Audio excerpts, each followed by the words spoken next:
this light was shining over my shoulders. I began to see a small, bright, brilliant glow that got bigger and bigger and bigger.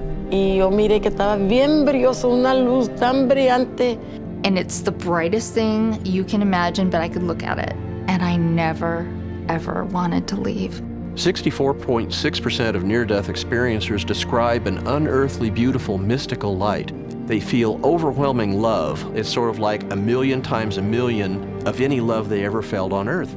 They did see the magnificence of just the light shining forth in everything, bringing life to everything. And the light was not just something you would see. This was really a light born out of love. Yo sé que esa luz que yo vi era la luz de Dios. This God of light. This God is personal. He knows them like no one has ever known them. He loves me so much. By the time I'm thinking of him loving me, it's old news because he even loves me more.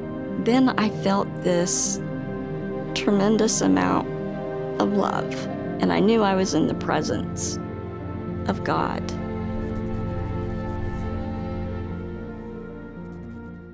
I grew up in Council Bluffs, Iowa, in a Jewish family. My dad had a mantra: Jesus Christ is the biggest hoax ever perpetrated on mankind. Christians are idiots for having hope. Your life has less significance than the smallest speck of dust in this infinite universe. I had known from some time in that afternoon that I was dying. I never thought to pray, never thought about God. I knew that there was no life after death, and so the thought of death was just extremely terrifying because it just means end. I have an overdose. All I remember is that they're loading me up into the back of the ambulance. I thought that if I died, that was it, game over, it's done. We were in an accident where another horse ran into my horse. She reared up, flipped over backwards with me on her back, and fell across my body. As she hit my chest, I immediately left my body. I realized there was a person standing right there, and he moved forward, and I looked at him, and he looked at me, and it's like, oh, Jesus, oh, hey. It's like, how you doing?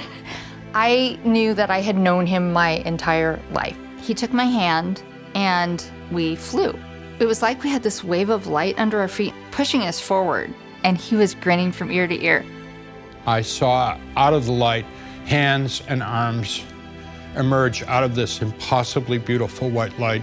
I knew it was Jesus. He just gently picked me up and held me up against him real tight, up against his chest. There was a sense of peace, and I feel the presence of God. When I got on the other side of the forest, that's when I saw Jesus Christ. He was real bright, brighter than any light I've ever seen, even the sun. It was as though his hair, his eyes, his skin were all the colors simultaneously. I cried out the name of Jesus Christ. The next moment, I felt his face. And the first thing I remember saying is, "This is love." And I buried my face against his chest, and I put my arms around him, and he had his arms around me, and I never, ever wanted to leave.